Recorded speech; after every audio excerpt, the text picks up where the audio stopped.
ettevõtja. Isegi kui te müüte oma kaupluses vaid kvaliteetseid ja tuntud kaubamärkide tooteid, võib juhtuda, et ühel hetkel peate tegelema ohtlike toodete tagasinõudmisega. Oht tootest võib olla tõsine, põhjustades püsiva tervisekahjustuse või ohustades elu. Kui ohtu ei ole muud moodi võimalik kõrvaldada, tuleb müüdud tooted klientile tagasi nõuda. Mida sellisel juhul teha? Esmalt, koostage tagasinõudmise teade. Teate vorm on ette antud ja seda tuleb järgida selleks, et kogu oluline info oleks esitatud ning seda selgelt ja arusaadavalt. Tagasinõudmise teates peab olema esiteks toote nimi, kaubamärk ja foto, samuti andmed, mis aitavad toodet tuvastada, näiteks partii või seerianumber ja vajadusel viide, kus seda infot leida. Teiseks, ohukirjeldus. Väga oluline on, et ohtu ei vähendataks ega pehmendataks.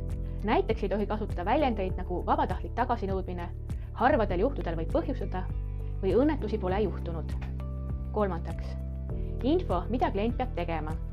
Sealhulgas kindel juhis, et toote kasutamine tuleb viivitamatult lõpetada. Neljandaks, pakutavad lahendused.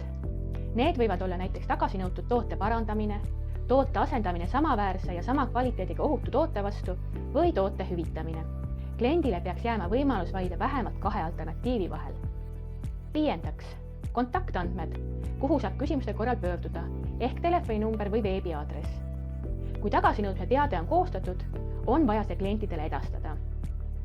Kui teil on olemas klientide kontaktandmed, näiteks kui ost tehti e-poest või kliendikaardi alusel, tuleb kliente teavitada otse. Kui otsesuhtlus pole võimalik, tuleb tagasinõudmise teadet levitada laiemalt.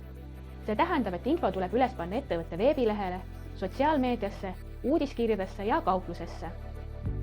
Ja mis kõige tähtsam, see info peab olema selge, nähtav ja kergesti ligipääsetav ka puuetega inimestele. Ohutus algab teadlikkusest.